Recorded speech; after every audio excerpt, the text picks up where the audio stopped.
Welcome to today's medical explanation. In this video, we will discuss MRI of the cervical spine with screening of the whole spine, why it is done, how the procedure works, and what radiologists usually look for in the images. What is cervical spine MRI?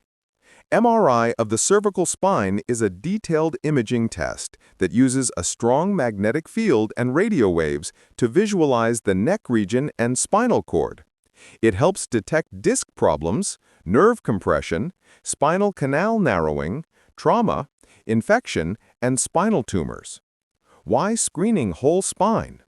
Screening of the whole spine is added to evaluate the entire spinal column.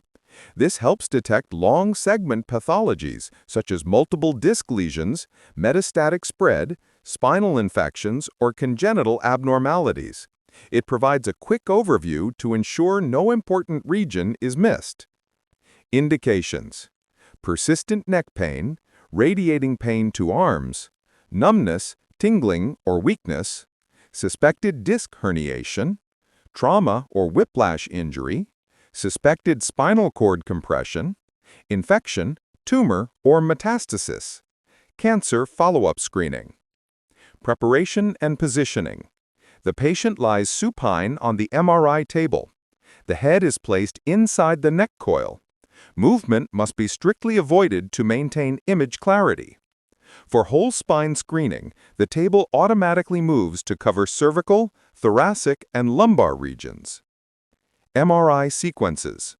Common sequences include T1 weighted images, anatomical detail, T2 weighted images, disc hydration and spinal cord lesions, STIR sequences, inflammation or edema, sagittal and axial cuts for disc and nerve root evaluation, whole spine survey sequences, fast sagittal T2 for screening.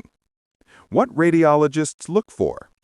Radiologists carefully evaluate disc bulge or herniation, spinal canal stenosis, foraminal narrowing, spinal cord signal changes, serrings or cyst, tumors or metastasis, alignment and curvature, infections or spondylitis. Ending summary. MRI of the cervical spine with whole spine screening is a powerful diagnostic tool that helps identify early spinal problems and ensures a complete evaluation of the spinal cord from top to bottom.